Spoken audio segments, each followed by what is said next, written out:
Vážení návštevníci, sledujete prvý diel seriálu krátkych rozhovorov s ľuďmi, ktorí ovplyvnili alebo v budúcnosti ovplyvnia život a smerovanie obce Chorvátsky Grob. Moje meno je Ferdinand Kolčák a dnes vítam inžiniera Ľubomíra Žiaka, aktuálneho zástupcu starostu, ktorý súhlasil s poskytnutím rozhovoru pre server Chorvatiania.sk. Dobrý deň, pán Žiak. Dobrý deň. Poďme sa najskôr spolu pozrieť na aktuálne problémy obce. Pán Žiak, aké sú teda podľa vás v súčasnosti najväčšie problémy, s ktorými sa obec borí? Tak bez dlhého rozmýšľania dá sa povedať, že je to kanalizácia.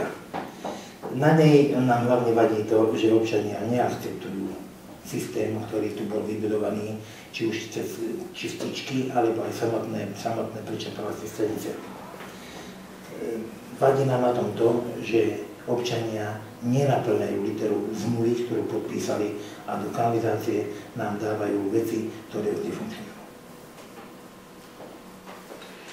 Čiže kanalizácia je jediný problém, ktorý považujete za taký akútny a najväčší, ktorý v obci vidíte? Keď sú to nazvali akútny, tak akútny, áno, mne sa páči. A čo už obec urobila preto, aby sa vyriešili problémy s kanalizáciou, a čo ešte treba urobiť podľa vás? Riešili sme ich priebežne a dlhodobo, a ja sám osobne niekoľkokrát. Bolo to zatiaľ len osvetou. Tu nám totiž poradil aj projektant, lebo keď sme sa opýtali pani Ždíma, ktorý bol otcom kanalizácie na Čiernej Vode aj v Chorvátskom Grobe predtým, tak povedal, áno, tie čerpadlá sú na takýto obsah, čistenie je takéto a takéto a môže tam byť len toto a toto. My sme tak aj urobili cez právnika zmluvy a tieto nám práve občania nedodržujú a je to cesta najlacnejšia, ako to sfunkční, aby boli občania disciplinovaní. Rozumiem. Čo si myslíte, čo by malo nové vedenie obce, ktoré vzíde z nastávajúcich komunálnych volieb, urobiť a riešiť ako prvé? Všetci vieme, že čierna voda je čierna voda a jej vysoká hladina spodnej vody do značnej miery nefunkčne alebo robí problémy technického rázu. Sami dobre každý vie, že po rokoch uložené potrubie, či už prechodom dneska ťažkých, mimoriadne ťažkých vozidel, ktoré sa niekedy nepočítali, že budú 40-tonové autá chodiť po sídliskách, že budú dovážať betón a podobne, čiže kanalizačné poklopy potom sadajú šachty a prichádza k určité netesnosti.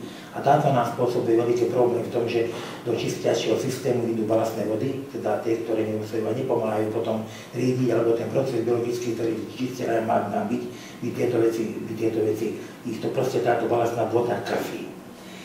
Treba ešte povedať to, že by bolo dobre, keby sa pokračovalo tak, ako sme začali monitoringom na jednotlivých lokalitách, a podľa toho monitoringu potom zistili prakticky závady, kde sú a čo v tejto veci urobiť.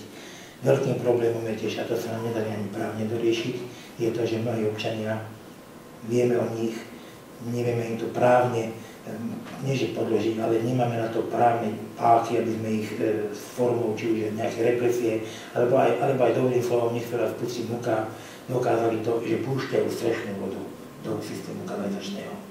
Pri kolaudácii naši pracovníci veľmi toto dbajú, ale nedá sa zamedziť tomu, že pri kolaudácii ukážu, ako to majú, ale funkcia potom je úplne iná. Čiže strešné vody nám zaplavujú znovu balastnými vodami kanalizáciu a ten výkon, alebo ten systém, ktorý bol počítaný na kubíky, ktoré naprodukuje občan, občanom ten projektant tak vychádzal z určitých daností, vychádza z toho normatívu a tento ďaleko prekračovaný práve týmito vlastnými vodami.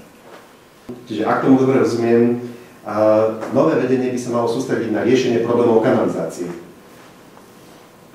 Tak není riešenie kanalizácie, je v poriadku, len tieto záležitosti treba stále strážiť a nechať ten systém, ktorý je, dodržiavať tú technológiu, ktorá je daná povahom tej čističky, takže tu na toto treba dodržiavať, aby tá disciplína od tých občanov bola taká, ktorá si ten systém vyžaduje.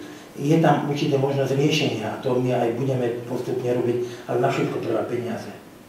A tie peniaze hlavne treba, keby nebudúce vedenie obce bude hľadať páky, aby čo najväčší počet obyvateľov sa prihlásilo k tomu pobytu. Nie je to problém Chorvátskeho Grobu. Nie, je to problém všetkých dedín v okolí Bratislavy. Tie isté problémy majú. Stretávame sa so vedením obcí, s panmi starostami, s primátormi. Tu tento istý problém majú proste všetci. Ale tam je zdroj peňazí, lebo tie prečerpávačky treba dneska posilniť košmi, posilniť ich mrežami, aby sa tí nedisciplinovaní, ktorí sú, a myslíme a dúfame, že bude čím ďalej tým menej, keď pochopia, že tu je ten pes zakopaný. A týmto systémom, ale to znovu žiada peniaze, žiada to výkonnejšie čerpadlá, ktoré by to mali poriešiť, lebo máme veľmi taký pomocný bod v tom, že už sme pripravili aj už prakticky do dokončenia napojenie na malokarpatský zberač. Čiže tie prívalové dažde, ktoré nám komplikovali život, vieme týmto spôsobom oddeliť a už by nám až taká situácia kritická, ako bola posledne v máji, už by túto vôbec nemala postihnúť. Spomenuli ste, že jedným z veľkých problémov sú peniaze. Nedávno však obec vypísala verejnú súťaž v hodnote viac ako 400 000 eur. Chcel by som sa vás opýtať, prečo je potrebné, aby táto súťaž bola spustená ešte v tomto volebnom období a z čoho bude financovaná? Vy si myslíte, že je rozdiel, ktoré vedenie obce to urobí, či tohto alebo budúce? Je to pre občanov, je to z európskych fondov a tam je určitý proces, my sme to zverejnili, je to na webe, každý občan sa môže prihlásiť do toho, vie, totožka má záujem a chodia sem, máme to pripravené na CD-čkách, čiže tí, ktorí tomu je to transparentné, nebojte sa, bude to fungovať. A je jedno, či to bude robiť toto volebné obdobie, táto garnitúra, alebo tá občan to potrebuje. Ďakujem. Skúsme sa pozrieť na našu víziu toho, kde by obec mala byť o 10 rokov. Máte nejakú takúto víziu, kde alebo ako by mala vyzerať tá naša obec? Tak víziu určite mám, však ja tu žijem 40 rokov. Víziu mám v tom, že tá obec by sa mala posunúť, aby sa nedrobilo tak, ako keď štát začal drobiť investorov a drobil ich tak, ako to na mape vidíte len okolo cesty smerom do Vajendal, my potrebujeme celú tú plochu pokryť. Lebo to odvodnenie, ktoré je tým najväčším problémom tejto lokality, vedel poriešiť Grof Palfi. Nemal inžinierov, nemal geodetov, nemal nikoho a vedel jednoduchý rozum poriešiť a odvodniť a odviesť tú vodu, ktorá je tá jarná a jesenná, zimná snehová do potoka čiernej vody. Ale na to znovu treba peniaze.